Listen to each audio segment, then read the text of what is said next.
Pagi Pak Mahfuz, saya Janti dari Jakarta Post. Izin bertanya, tadi disebutkan juga oleh Bapak kalau sebetulnya dari 28 triliun, 1/3-nya itu cukup untuk mengcover seluruh proyek, begitu ya Pak? Dari ini kan proyek BTS pemerintah ingin tetap dilanjutkan meski anggaran 8,1 triliun itu dikorupsi.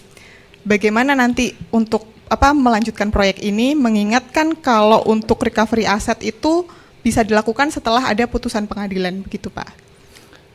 Ini saya tidak mengatakan 28 triliun sepertiga. Saya katakan dari kasus uang yang sudah keluar itu, sebenarnya kelayakan barang yang sudah dibuktikan itu menurut perhitungan yang rasional itu hanya sepertiga harganya. Catatan BPKP begitu, para ahli yang saya tanya juga begitu.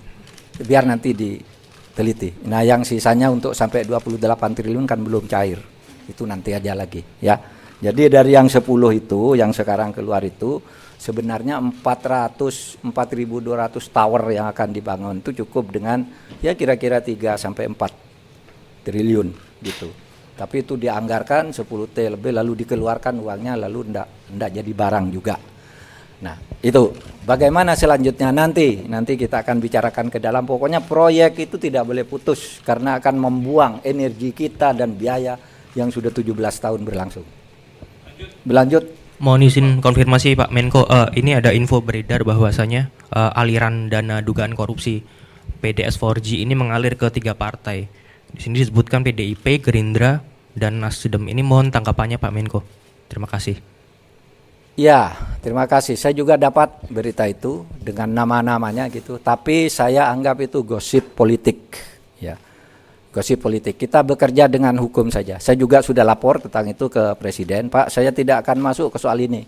Ini pembuktiannya akan rumit dan mungkin menimbulkan kerumitan politik. Oleh sebab itu, saya persilahkan kejaksaan atau KPK kalau itu di luar angka-angka yang sudah konkret untuk menyelidiki ini. Tetapi kalau saya sendiri menganggap itu sebagai gosip politik yang tidak akan saya tangani secara administratif di sini, secara manajerial kelembagaan, karena itu sudah masuk ke ranah hukum. Saya dapat info itu dan saya sudah lapor ke Presiden. Saya tidak akan masuk ke urusan politik. Ini hukum murni. Biar hukum nanti yang menentukan itu. Ada lagi?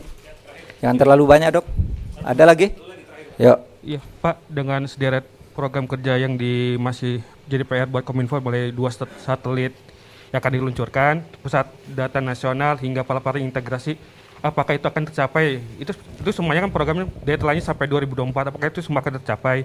Terus yang pertanyaan kedua, apakah Kominfo ini perlu jabatan Wamen Kominfo untuk mengejar deadline program-program yang belum terselesaikan itu? Terima kasih. Akan diusahakan saja. Nanti kan kita lihat kemungkinannya. Seberapa besar apa yang bisa kita lakukan dari sumber daya yang ada. Saudara, Kominfo ini proyeknya banyak sekali. Dan ini saja yang bermasalah untuk saat ini. Sehingga yang lain-lain itu jalan. Dan mungkin nanti bisa diatur kembali agar proyek yang sudah ada dan bermasalah ini tetap berlangsung. Ya, terima kasih.